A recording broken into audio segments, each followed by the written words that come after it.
Halfway along the road of life's journey, I lost my way and found myself in a dark wood. My heart was full of fear as I reached the foot of a great hill, but I could see that the hilltop was cloaked with rays of sunshine, and this gave me some hope as I looked back down the valley below, where no living person had passed before. As I started to climb the hill, a leopard, light and lithe, appeared before me and would not let me pass. And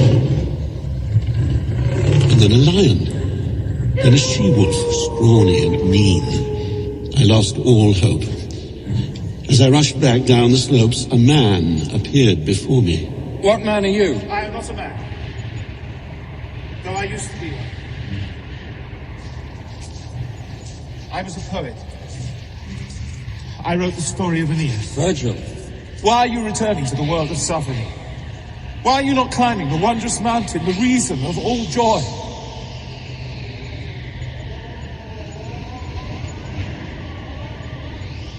If you want to get away from this savage place, you will have to go another way.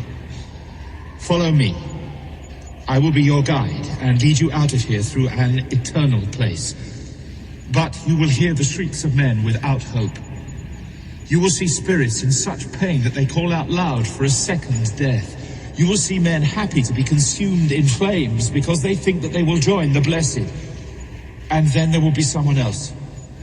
Someone more worthy than myself will come, and I will leave you with her when I depart.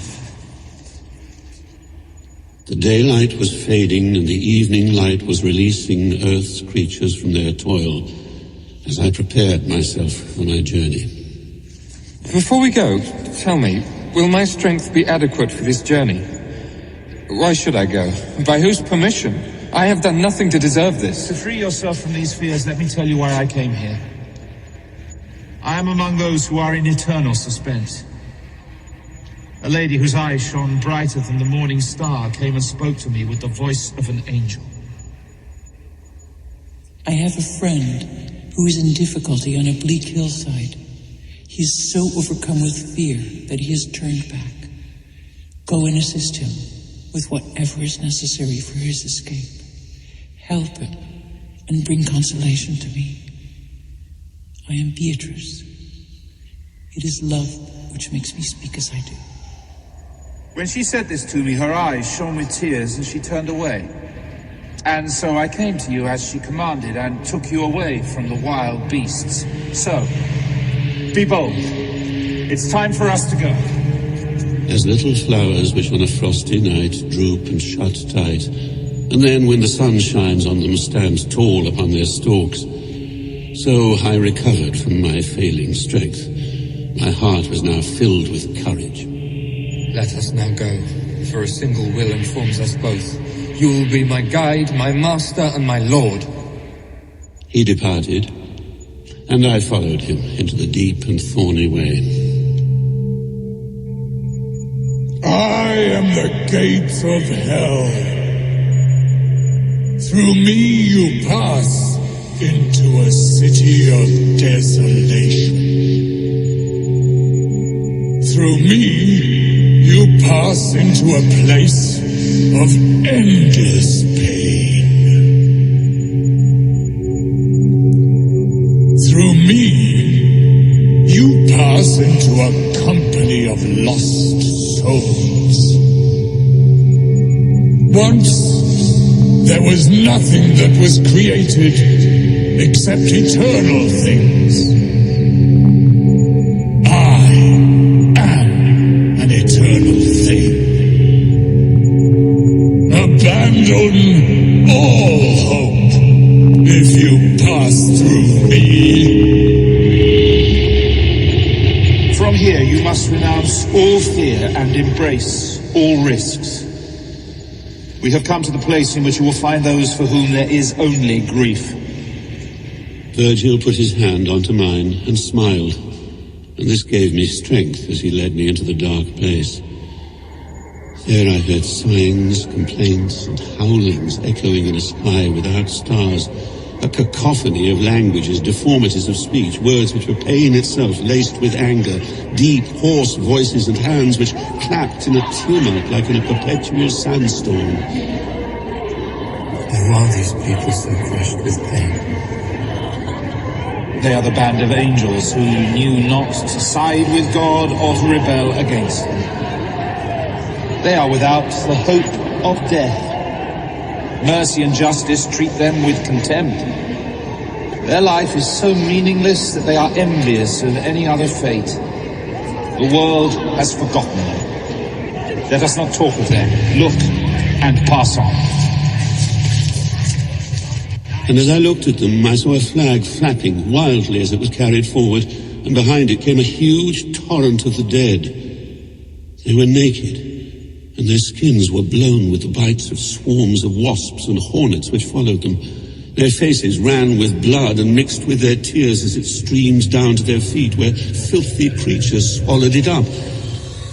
And then when I looked beyond them, I saw other people on the banks of a great river. Then there came towards us a man in a boat.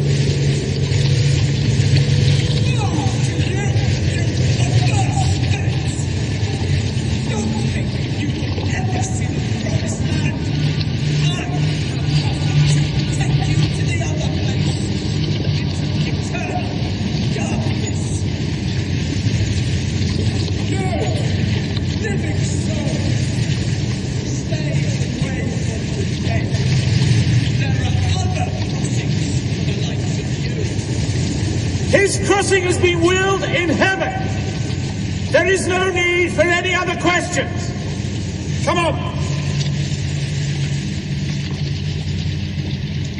The naked spirits gnashed their teeth at these harsh words. They cursed God and their parents, the human race, the place and time of their seeding and their birth, and then they gathered together, wailing loudly on the evil shore which waits all men who do not fear God. The boatmen collected them together, and one by one, like autumn leaves that are blown away until the branch is bare, they threw themselves from the river bank as they were beckoned. And thus they went away on the dark water. I could take no more, and passed out.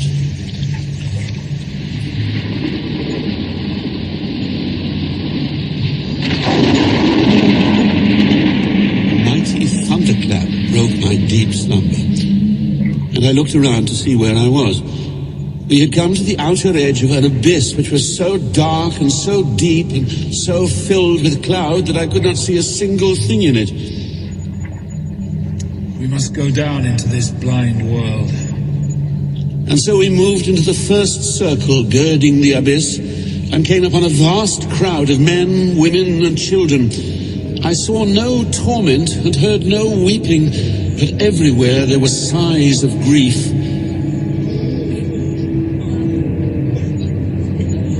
These are souls who have committed no sin. They lived before the time of Christ and paid no tribute to God. They were not baptized and cannot enter the Christian faith. I am one in that position. For this, our penalty is to live here without hope, but with desire. We then came to a place where all was dark. A second circle, where Minos, the bull, bristling and snarling, examined the faults of new arrivals. An endless queue of sinners awaited his word.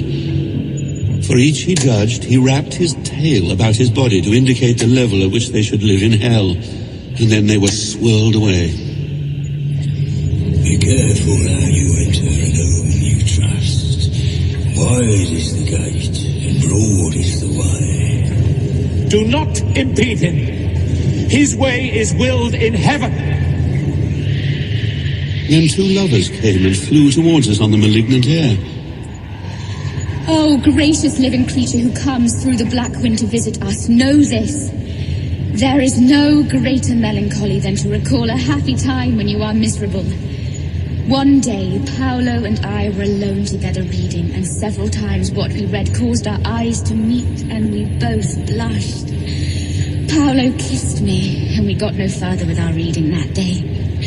Love, which quickly fastens on gentle hearts, love which allows no one love to escape, seized us so strongly and led us both to find a single death. And while she spoke this, her lover shed such tears that I felt as if I was dying, and I fell down as a dead body falls. When I recovered, I saw all around me tormented spirits I had not seen before, and fresh torments. We were in the third circle, where it reigns eternally, implacably, relentlessly. There, Cerberus, a monstrous dog with 3 heads, barked at these poor souls under this downpour. His eyes were red, his beard greasy and black, his belly huge, and his paws had talons with which he clawed, flayed, and caught at the spirits. They too howled like dogs as the rain battered them. When Cerberus saw us, he opened his mouth and bared his enormous teeth. He trembled so no part of him was still. Virgil scooped up 2 handfuls of earth and threw them down the dogs' throats and silenced the horrendous beast. These souls are victims of the sin of gluttony. Each of them will see once more his sad grave, will once more put on his flesh, and will hear once more what echoes through eternity.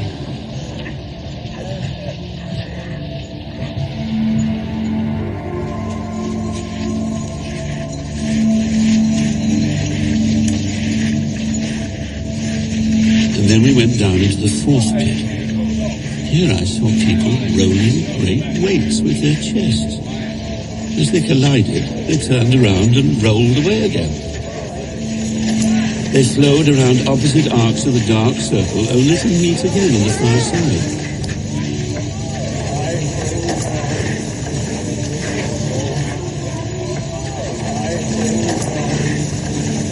These are the clergy, popes and cardinals in whom avarice does its best. For all eternity they are destined to run against each other, one locked with their fists clenched, the other with their hair cut off. How short a life have the gifts which are distributed by fortune, for which the human race so squabbles.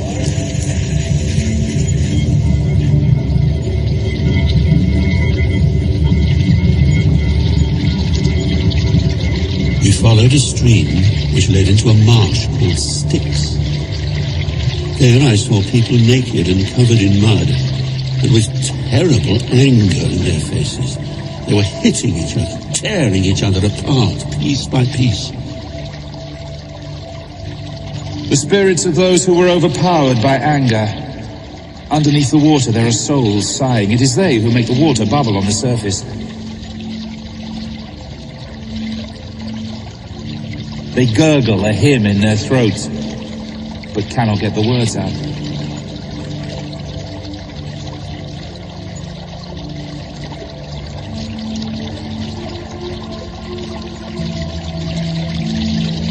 We made our way around the edge of the vast swamp, between the dry bank and the wetness, watching those who were swallowing the mud.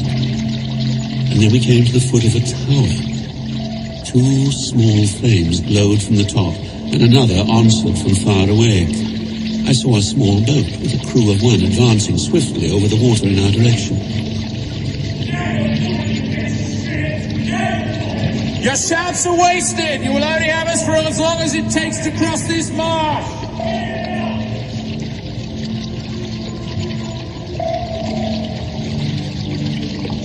My son, we are approaching Dis, the city of fallen angels. Mosques glowing pale red like a fire within. It is the eternal fire which lights them and makes them glow. We are now in the deeper part of hell. I saw 1,000 spirits who had fallen from heaven. Who is this undead one who travels through the kingdom of the dead? Don't leave me here. If we can't go on, let's go back. Have no fear, for I will not leave you in this low world, but you must wait there for a moment. He left me and went to meet the spirits. I could not hear what he said. Perhaps, yes and no, fought it out in my ears. But he had been with them for only a moment when they ran back inside the gate and slammed it shut in the face of my master. Do not lose heart because I am hurt. We will overcome this setback. Their arrogance is nothing new. They tried it once before at a less secret gate. The one above, to which you heard the words of the dead. Already from the hillside now, way above us, passing through the circles without any guide, comes one who will open up this city gate. We must wait for him. Has anyone else ever come so far down into this place only to be punished by having all hope cut off? Rarely does it happen that any one of us makes this journey. But it is true that I have been here before, just before my flesh was stripped away. So I know the way well. Don't worry. Suddenly I saw on the glowing tower 3 harpies covered in blood rise up. They had the shape and movement of women, and around their waists were snakes, and they had horned vipers for hair. Cover your face! If the Gorgon comes and you look on her, you will never go back to the bright world again. And not relying on what my hands would do, he covered my face with his hands too. And then there came over the troubled waves a crashing sound filled with terror, and Virgil took his hands from my eyes. Look! Like frogs scattering before a snake, I saw more than 1,000 lost souls disappear beneath the water, making their escape before the one who crossed the Styx without wetting his feet.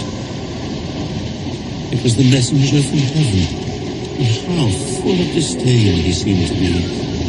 He came to the gate, touched it with his staff, and opened it without the slightest difficulty. And he turned and went back the way he came without one word to us, his mind on other things. And thus we were able to move towards the city and enter without opposition.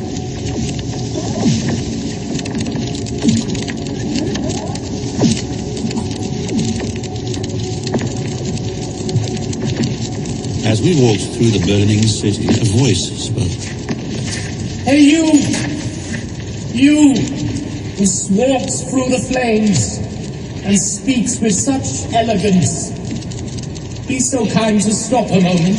I came to his smouldering tomb, and he looked at me contemptuously. Down here, we see like those with long vision.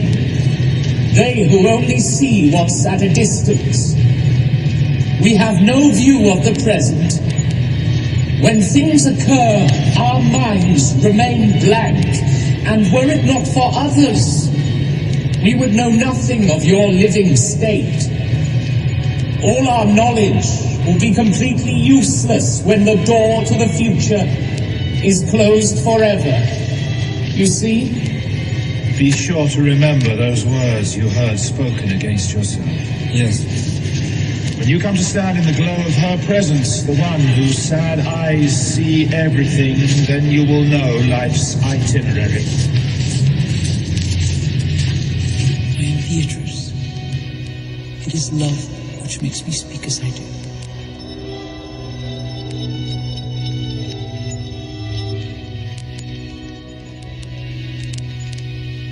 As we reached the top of a deep abyss, the stench in the air became unbearable, and we had to turn away.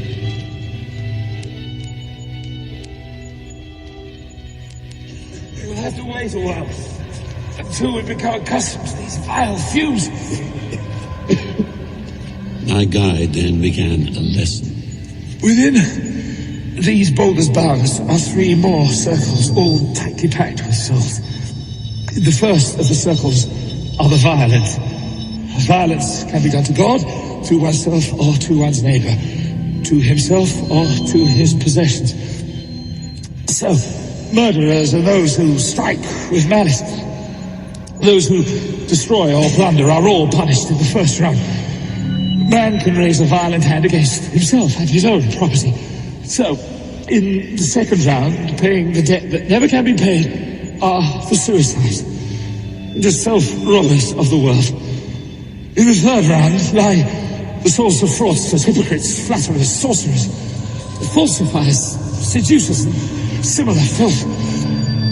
Now, we must go on. The fish are shimmering over the horizon, and the passage down to the 7th circle is farther on.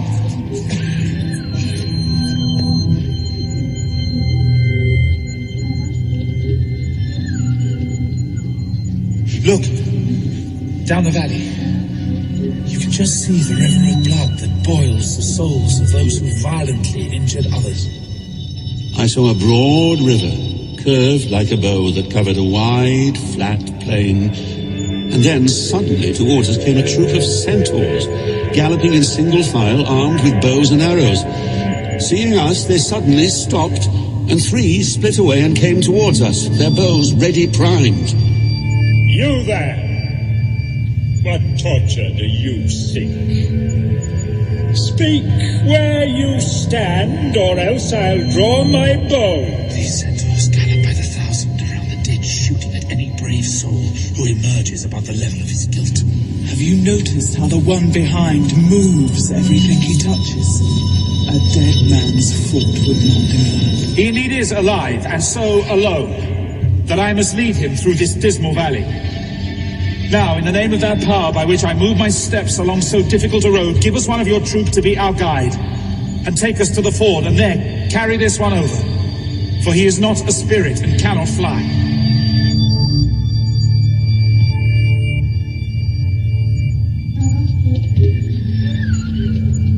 We came next to a forest without green leaves.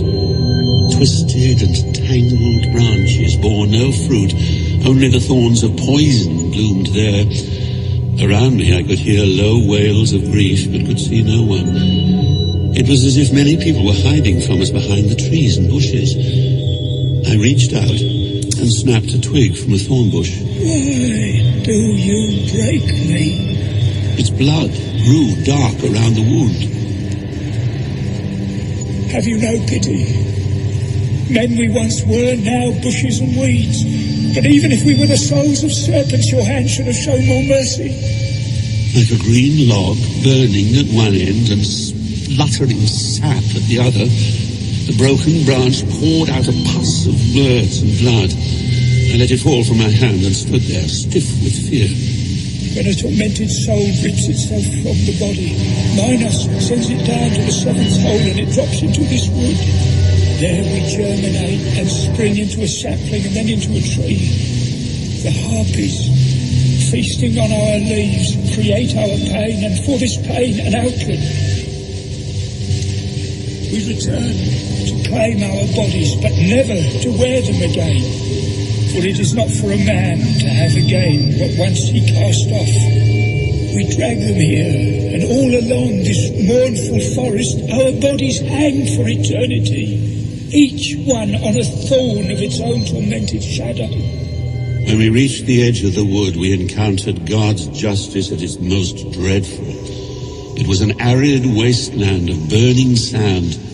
Nothing grew there, and the forest edge where we stood ringed it like a wreath. There were herds of naked souls, all of them weeping. Each herd seemed to have been assigned a different penalty. A few lay flat on their backs, wailing in pain. Others sat hunched up, whilst many others wandered round and round, never stopping. And over all of them fell like snowflakes, petals of fire, which kindled the sand like tinder under flint sparks and increased their torment. Without a moment's rest, a rhythmic dance of wretched hands, this side, that side, brushed aside the freshly fallen flames. Once alive, I still am dead. Except the hands of one. I was once alive, I still am dead. Your pride does not leave you. Your pain will continue. Your endless torment is simply your endless rage. Now, we must go on. Follow me closely. Our road does not burn, and all the flames above us are extinguished. As we made our way along the pathway which led us over the plain of burning sand, we saw hordes of souls hurrying towards us. Each of them looked us up and down as some men look at other men at night when the moon is new. One reached out his arm to me, and straining my eyes, I could just make him out through the crust of burnt features.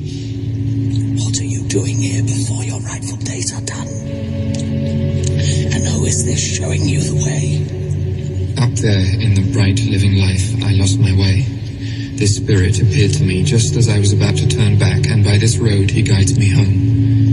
Follow your star, and you cannot fail to reach your goal. But beware, there are those who will become your enemy. They are envious men, proud and avaricious. You must not let their ways contaminate you.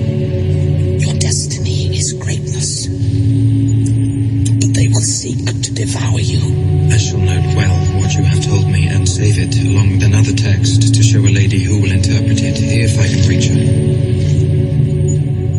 He listens well, who notes well what he hears. We had not gone far before the sound of water became so loud that when we spoke we hardly heard each other. Down a rocky precipice we saw tainted water falling with a sound which deafened us. I was wearing a cord fastened around my waist. My master indicated me to remove it. Taking it from me, he flung it into the depths of the pit. It is always better to hold one's tongue than to speak a truth which will not be believed, but I cannot keep quiet. I saw a figure swimming up through the murky air like one returning from diving to release a deep-sunk anchor. Behold the beast with the pointed tail, the one that makes the whole world stink. Its face was that of any honest man. It shone with such a look of benediction. The rest of him was serpentine. He sat squatting half on land, and in the void he swung his tail, twitching and twisting the venomous fork whose tip was armed like a scorpion. I noticed a little further on some people crouched in the sand close to this edge of emptiness. Pain was bursting from their eyes, and their hands went frantically up and down, protecting themselves first from the falling flames, then from the burning sands. And around each money-lender's neck hung a pouch, and each of them could only gaze on the pouches of the others. I turned my back on these frustrated souls and returned to find my guide already seated on the back of the beast. Get on in front! I will ride behind, to be between you and his dangerous tail. A fear like the shivers that signal the onset of a fever trembled through my body as I squirmed onto those enormous shoulders.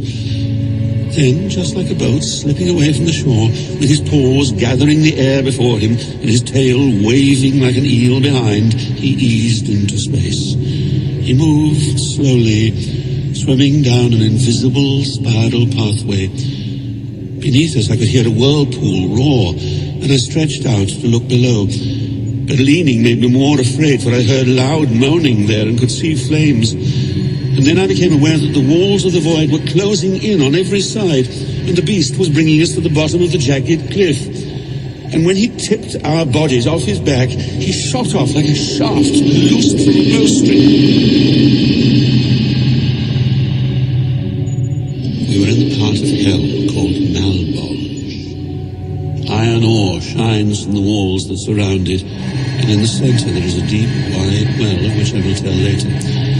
Between the wall and the well I saw the land divided into 10 concentric trenches, like moats defending a castle, each an evil place linked by an arching bridge leading to the well. 2 files of naked souls walked in the first trench, one coming towards us, the other going in the opposite way. I saw horned devils with vicious whips who lashed the backs of the shades with cruel delight and made them skip and lift their heels. The second trench was lined with a brown mire that coated the shades and stuck to them like glue, and the stench was terrible. These souls were covered in shit, and the shit was so thick I could not tell priest from layman. I think we've had enough of this, Moat. Let's go on. In the third trench we found the dwellings of scum who sought to sell the favors of religious office. Their feet poked out from holes in the rock, but their body was stuck inside. The soles of their feet were licked by flames, and their legs twitched with frenzy enough to break a chain. Is that you, Boniface? Here already? Are you done with all that wealth so guilefully taken? Quick!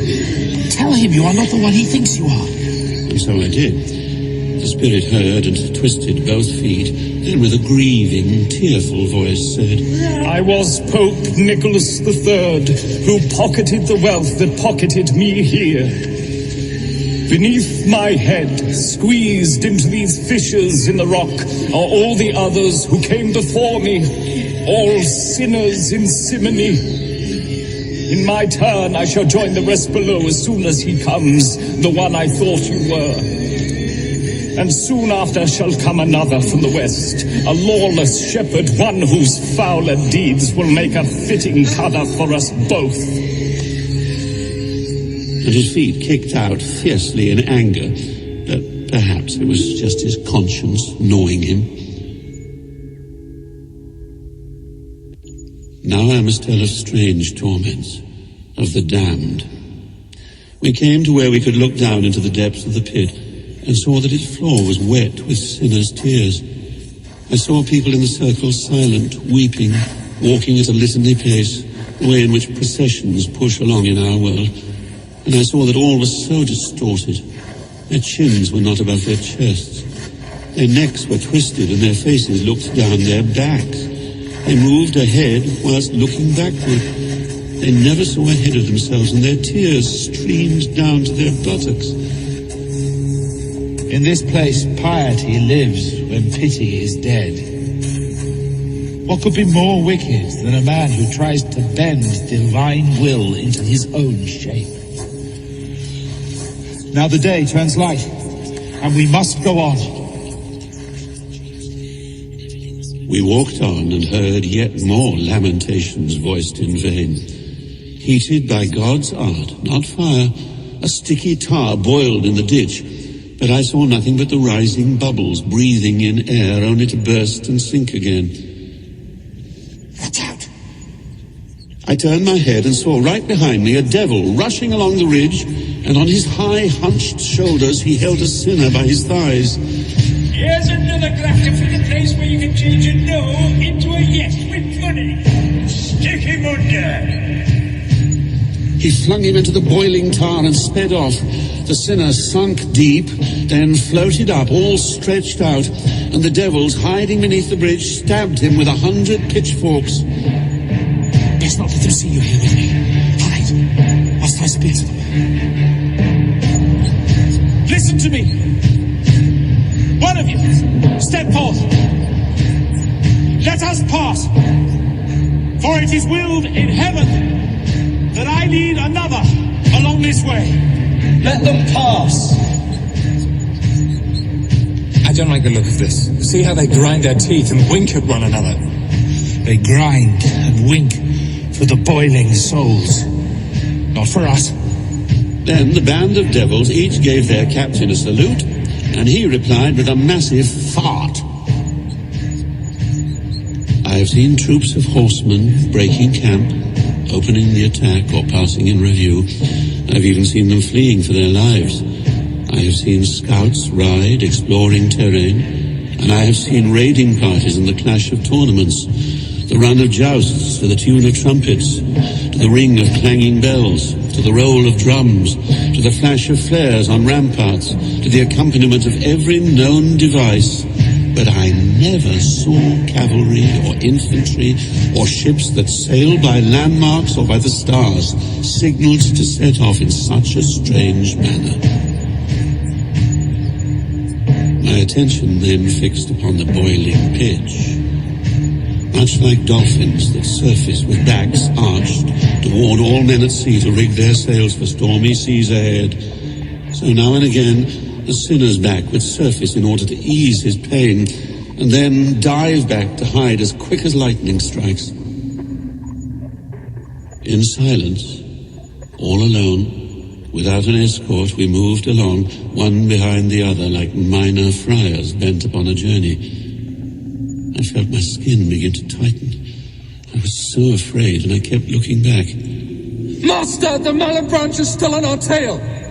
My guide caught hold of me like a mother grabs her child, and over the edge and down a stony bank he slid on his back, clasping me to his chest. His feet had hardly touched the bottom when there they were, 10 of them above us. But now there was no need to fear. The high providence that willed them to be masters of the 5th trench also willed them powerless to leave that realm. And then down there we found a painted people, slow-motioned. Step by step they walked their round, in tears and wasted by fatigue. All were wearing cloaks with hoods pulled low, covering their eyes, dazzling, gilded cloaks outside, but inside they were lined with lead. you witness a congregation of sullen hypocrites. Master, I hear sounds I can't understand. I went down into the next circle, and there I saw a terrible confusion of serpents. And in this bitter and cruel abundance, the souls of thieves ran terrified and naked, hopeless of finding shelter. Their hands were tied behind their backs with serpents which pushed their tails and heads between their legs and coiled in knots around their sexual parts. Then a serpent shot out at a thief passing by us and bit him where the neck joins the shoulder. The sinner flared up, burned, and turned into a heap of crumbling ash. And then his scattered ashes began to come together on their own and resumed the form they had before. Suddenly, another serpent with 6 legs shot up and hooked one of the thieves with all its feet. Its middle feet grasped the wretch's stomach, the front ones held his arms, then pierced him first through one cheek and then the other. The serpent then spread its hind legs around both thighs, stuck its tail between the sinner's legs, and slid it tight up against his back. Both then started melting like hot wax and began to fuse. 2 heads merged to become one, features flowed and blended into one face, and both were lost in one another. 2 arms of each were 4 blurred strips of flesh, and then the stomach and chest sprouted limbs that human eyes have never seen. And then it slinked off, slowly. Thus, I saw the cargo of the 7th trench exchange and interchange themselves. We carried on our solitary way down steps where our feet could not advance without the help of our hands. I know I grieved then, and now again I grieve when I remember what I saw. Within those moving fires there are souls of goaders concealed, each one swathed in his burning punishment. Lacking any outlet from which to escape, the pitiful words of the burning soul inside the flame became the fire's language.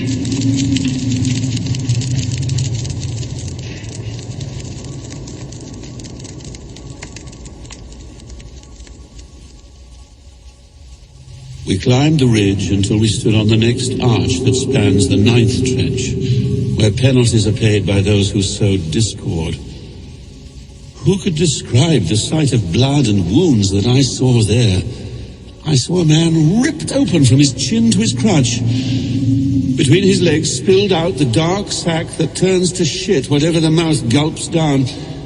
Whilst I stood looking into his misery, he looked at me, and with his hands he opened his chest. Look at me! See how I tear myself! See how Mohammed is deformed and torn! And see how in front of me Ali walks weeping, his face cleft from chin to crown. We souls you see passing in this ditch were all sowers of scandal and schism in life, and so in death you see us torn asunder.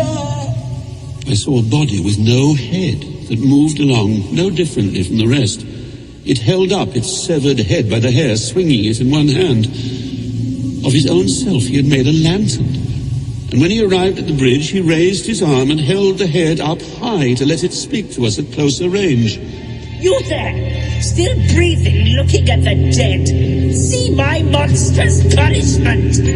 Father and son I set against each other. Because I cut the bonds of those so joined, I now bear my head cut off from its source of life. In me you see the perfect contrapasso. Having come to stand above the final trench of the Malbolge, we saw all spread out its congregation.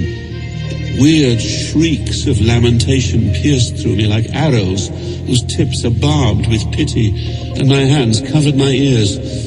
Imagine all the sick in all the hospitals between the months of July and September, crammed all together in one ditch. Such was the misery here, and such a stench poured out as comes from flesh decaying. Some sprawled out on others' bodies, some on others' backs, some on hands and knees dragged themselves along that squalid gallery, I saw souls blotched from head to foot with scabs that dug and dug into their flesh, crazy to ease the itching that can never find relief. I then saw two naked shades, white with rage, running and snapping crazily at all things in sight, like pigs, directionless, broken from their pen. One's a rabbit. He treats us all that way. And the other is a shade who sinned in love, pretending that her body was another's. The pair left. And then I saw a shade shaped like a lute. Bloating dropsy forced him to keep his parched lips open wide. Oh, you who bear no punishment at all within this world of sorrow, pause here and look on my misery. In life, I had all that I could desire, and now, alas, I crave a mere drop of water. The streams that flow from green hills forever flow before me, haunting me, and their image leaves me more thirsty than the sickness that has dried my shriveled face. Who are those two poor souls lying there, steaming like wet hands in wintertime? And I was bored into this ditch. I found them here, and they haven't moved since then. I doubt they'll move again through all eternity. It's the burning fever that makes them smell so.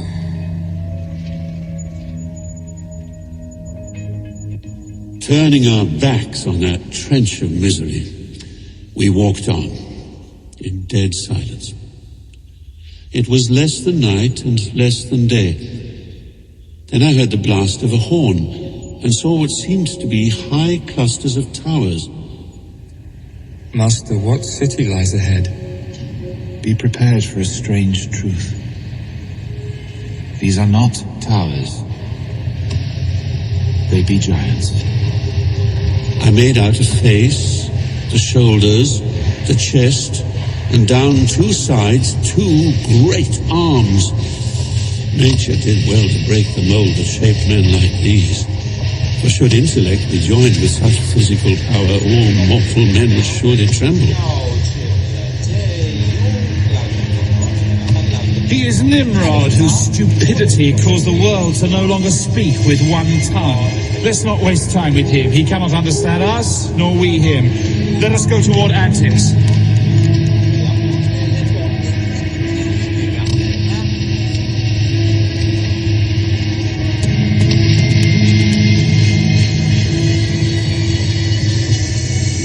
Antis, take us further down. This man can be of service to you. He will spread your reputation in the living world, for he still lives and has a long life before him. The giant stretched out his arm and grasped my master. Now, let me take hold of you. And together, we made a single burden. The stooping giant lowered us down further into a deep pit, and then flung himself up as tall as a ship's mast.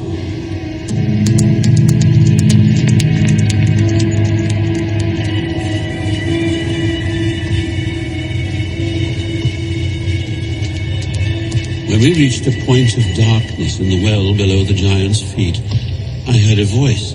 Watch where you step. Take care not to step on the heads of us miserable souls.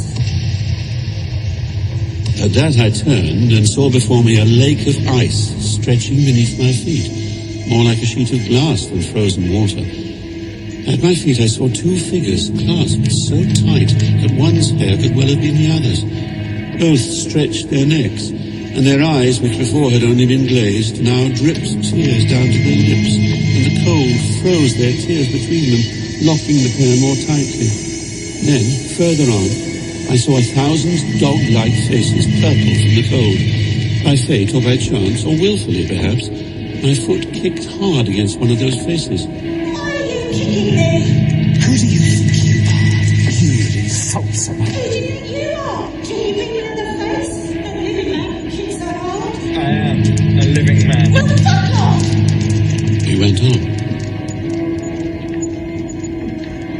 We moved ahead, where the frozen water wraps in harsh wrinkles another sinful race. Here, weeping put an end to weeping, and grief which finds no outlet from the eyes had turned inward to intensify the anguish. I saw shades whose tears had knotted into a cluster and like a visor filled the hollow pit around their eyes. O wicked souls, break off these hard veils that cover my eyes and give me relief from the pain which swells my heart. Aren't you already dead? Just how my body is in the world above I do not know, but so you may more willingly scrape off my custom of tears. Let me tell you this. When a man betrays the way I did, a demon takes possession of the body, controlling its movements from then on. For all the years it has to live out there, whilst the soul falls straight into the system here. Now give me your hand, the hand you promised. Open my eyes. I did not open them. To be mean to him was a generous reward. Then I thought I felt the air begin to blow.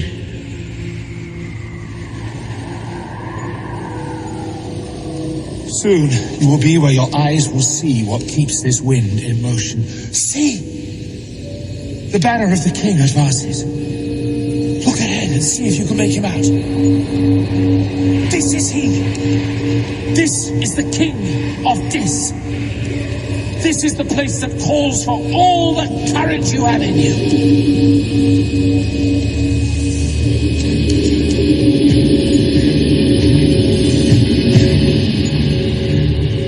The king of the vast kingdom of all grief stuck out with half of his torso above the ice.